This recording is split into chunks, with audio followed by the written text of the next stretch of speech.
እንደ እግዚአብሔር መልካም ፈቃድ እዚህ ብዙ ሊቃውንት አሉ። ከሌሎች ጀምረው በማህሌቱ የሚያደሩ እና ብዙ ስብሐተ እግዚአብሔር ሲቀርብ አድሯል። በዚህም በተሰደድንበት ሀገር ደግሞ ከቅርብ ጊዜ ወዲህ በዕለቱ በኢትዮጵያው ትውፊት መሰረት በዕለቱ በዓሉን እንድናከብር ስለፈቀደልን አምላካችን እግዚአብሔር ስሙ ለዘላለም የተመሰገነ ይሁን። በጌታ ፊት ታላቅ ይሆናል በሚል ርዕስ አጭር ትምህርት እንማማራለን። እግዚአብሔር አምላካችን ምስጢሩን ለሁላችን ይግለጥልን። የሉቃስ ወንጌል ምዕራፍ 1 ቁጥር 15 ነው ኃይለ ቃሉ። ቁጥር 8 ጀምሮ ያለውን እኔ አስቀድሜ በንባብ አሰማቸዋለሁ። እርሱም በክፍሉ ተራ በእግዚአብሔር ፊት ሲያገለግል እንደ ካህናት ሥርዓት ወደ ጌታ ቤተ መቅደስ ገብቶ ለማጠን ዕጣ ደረሰበት። በዕጣንም ጊዜ ሕዝቡ ሁሉ በውጭ ቆመው ይጸልዩ ነበር። የጌታ መልአክ በዕጣኑ መሠዊያ ቀኝ ቆሞ ታየው። ዘካርያስን ባየው ጊዜ ደነገጠ፣ ፍርሃትም ወደቀበት። መልአኩም እንዲህ አለው፣ ዘካርያስ ሆይ ጸሎትህ ተሰምቶልሃልና አትፍራ። ሚስትህ ኤልሳቤጥም ወንድ ልጅ ትወልድልሃለች፣ ስሙንም ዮሐንስ ትለዋለህ። ደስታና ተድላም ይሆንልሃል፣ በመወለዱም ብዙዎች ደስ ይላቸዋል። በጌታ ፊት ታላቅ ይሆናልና የወይን ጠጅና የሚያሰክር መጠጥ አይጠጣም።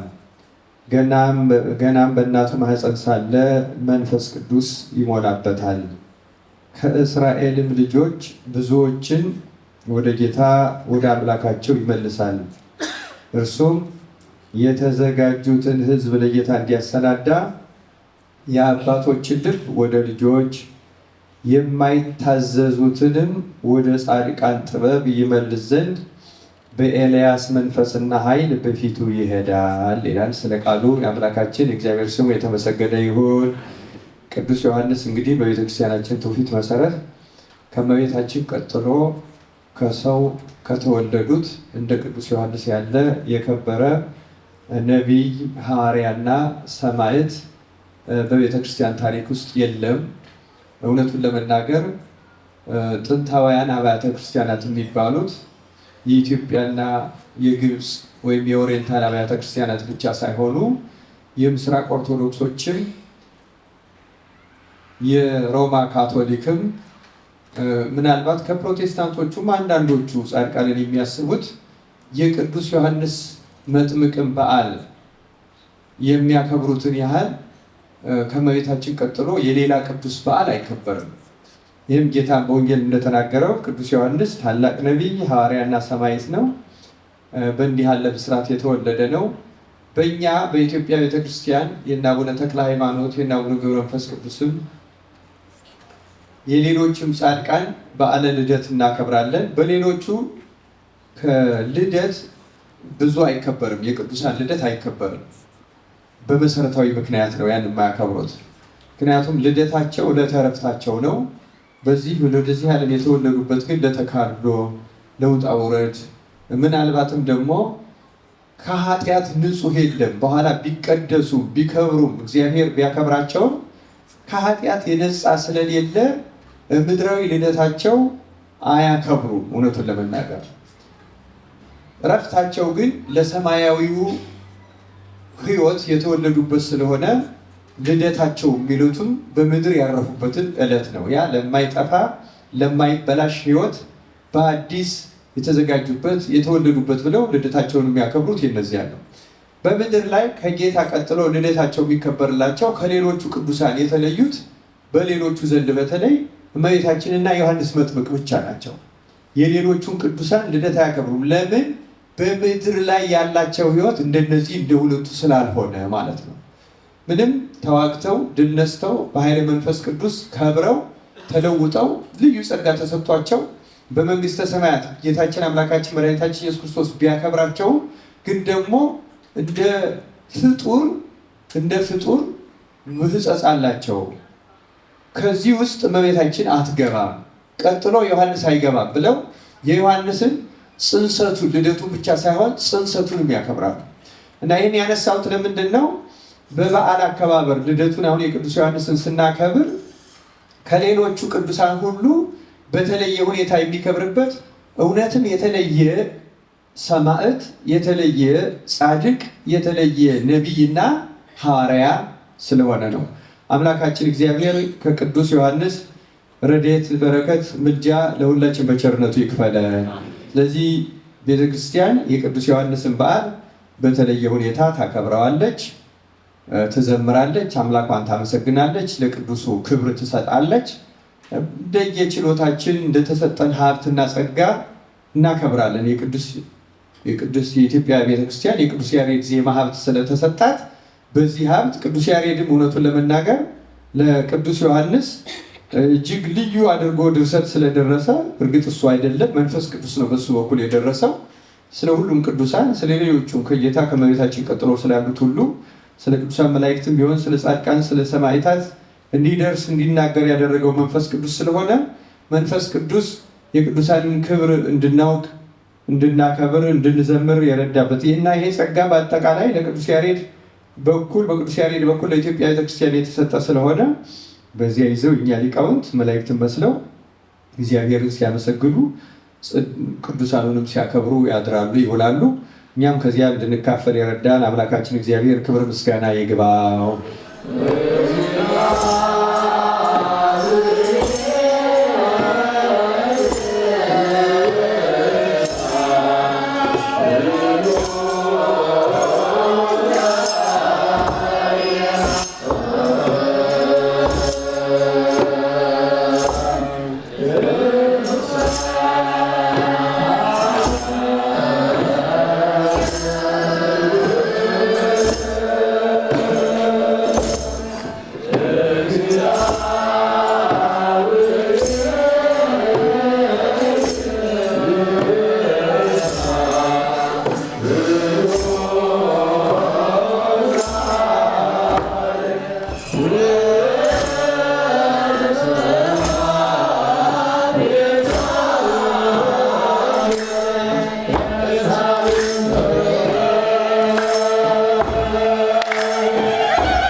ሊቀ ካህናት አብርሃም የሜሪላንድ ቤተ ክህነት ስራ አስኪያጅ፣ ክቡር አባታችን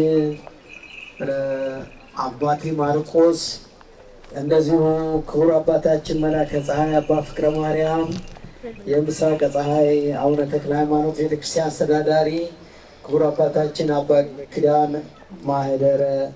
የማህደረ ስብሐት ቅድስት ልደታ ማርያም ቤተክርስቲያን አስተዳዳሪ፣ ከመላከ ሕይወት ቀሲስ ልዑል የመካነ ቅዱሳን ቨርጂኒያ የገብረ መንፈስ ቅዱስ ቤተክርስቲያን አስተዳዳሪ፣ ክቡር አባታችን ሊቀ መምህራን ኃይለ ልዑል፣ ሊቀ ጠበብት ቀለሙ አባ ገብረ መድኅን፣ ሊቀ ካህናት ቀሲስ ፍቅረ ዮሐንስ፣ መጋቤ ምስጢር ነቃ ጥበብ ቀሲስ አምዴ፣ መጋቤ ብሉይ ኃይለ ልዑል፣ መጋቤ ሃይማኖት ደነቀው፣ ቀሲስ አሸናፊ፣ ቀሲስ ሸቱ፣ ቀሲስ ሀብታም እና ከወንጌል ኤልያስ፣ መምህር ዘላለም፣ ሊቀ ጠበብት ንጉሴ አባታችን እዚሁ ደብር ስላሉ እሳቸው እንኳን እንግዳ ተቀባይ ስለሆኑ በጠቅላላ ያላችሁ አባቶቼ ካህናት፣ ወንድሞቼ ዲያቆናት፣ ከየቦታው የመጣችሁ ሁላችሁም እንግዲህ በልዑል እግዚአብሔር ስም እንደምን አላችሁ? ዛሬ መጥምቁ ቅዱስ ዮሐንስ መንገድ ጠራጊው ብዙ ስሞች ያሉት አጥማቂው የእሱ ልደቱ በዓል ነውና የእሱ ልደት የሁላችን ልደት በዓል ነው። በዚህች አጥቢያ ያለንና እንኳን ለዚህ ሁሉ አደረሰን አደረሳቸው። በእውነቱ ሰዓቱም ይሮጣል፣ ጊዜውም ይሄዳል። ግን ብፁዕነታቸው እንደ ሀገረ ስብከቱ ሊቀ ጳጳስ በተገኙበት በተለይ ደግሞ ስሟቸውን ባላነሳም መምህር ብርሃኑ ከኢትዮጵያ ድረስ የመጡ እንግዳችንም ጭምር ስላሉ በዚህ እንደው በዓመቱ ምንድን ነው ያለውን የሚለውን ሪፖርት ማቅረብ ያለብን በዚህ ሰዓት ነበረ። እንግዲህ ሰበካ ጉባኤው፣ አስተዳደር ጽሕፈት ቤቱ፣ በየደረጃው ያሉት ወደ 12 የሚያክሉ 13 ዲፓርትመንቶች አሉ። እንደገናም እነዚህ ሁሉ በሚገባ ተናበው ለቤተ ክርስቲያኑ አገልግሎት እየሰጡ ነው። ከሁሉ በላይ ግን መጥምቀ መለኮት ካህን፣ ፈዋሽ በሁሉ የተሰየመበት ቅዱስ ስፍራ ይቺ ቅድስት ቤተ ክርስቲያን ምስጢራትን በማካፈል ኃጢአተኛውን ወደ ጽድቅ በመምራት ብዙ ነፍሳትን የምታድን በመሆኗ ዋና ስራዋም እዚሁ ላይ ያተኮረ ነው፣ ወንጌልን በማስተማር። ከዚሁ አንጻር ብዙ የትምህርት መርሃ ግብሮች አሉ። ከህፃናት ከወጣቶች ጀምሮ ዲያቆናት ጀምሮ በሙሉ እዚህ ቦታ ላይ ነገ የሚተካውንም ካህናት ሕንፃ ሥላሴን ከማፍራት አንጻር ብዙ ተግባራት ናቸው የሚከናወኑት። ይህ ሁሉ እንግዲህ የመጥምቁ ቅዱስ ዮሐንስ ቃል ኪዳኑ ሆኖ በረድኤት ሳይለየን ሁሉን ያከናወነልን በአማላጅነቱ እሱ ነውና እሱም ዛሬ እናንተም ወዳጃችሁን ለማመስገን የመጣችሁ ስለተስላችሁ የደረሰላችሁ የዓይን ምስክሮች ናችሁ። ታማችሁ የተፈወሳችሁ እንደዚሁ ናችሁና እንደገናም ደግሞ በተለይ ትልቁን ሕንፃ ቤተ ክርስቲያን እዚህ ለማቆም ቢያደርሰን በሕይወት ብንቆይ የዛሬ ዓመት ምናልባት ቢያንስ ጅምሩን የምናይበት ጓጉተን የምንጠብቅበት ስለሆነ እግዚአብሔር ብዙ ድንቅ ነገር አድርጎልናል።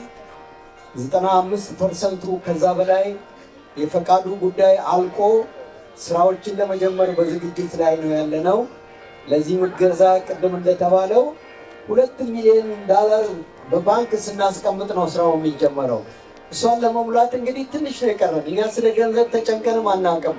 የምታስታውሱት ይህን ቦታ 1.2 ሚሊዮን ሲገዛ በአንድ ቀን በሁለት ቀን ነው ዳውን ፔመንት ወደ 300 ሺህ ብር የተሰበሰበው በእናንተ ውጭ። እናንተን አመስግነን አንጨርስም። አባታችን በእርሶ ፊት እግዚአብሔር ይባርካችሁ። አሁን ያው የቅዳሴም ሰዓት ስላለ ሰዓቱ ሄደዋል። የሚፈለገው አገልግሎት ሁሉ ተሰጥቷል። አሁንም አምላካችን ከዚህ ከታላቁ ከመጥምቁ ቅዱስ ዮሐንስ ረድኤት በረከት ይክፈለን። የእሱ በረከት በሁላችሁም ቤት ይግባ። ጉድለታችሁን ሁሉ እሱ ይሙላላችሁ። ሀገራችንን ኢትዮጵያ በምሕረቱ በቸርነቱ ይታደግልን። ለሕዝቦቿ ሰላምን፣ ፍቅርን፣ አንድነትን ያድልልን።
وليلتك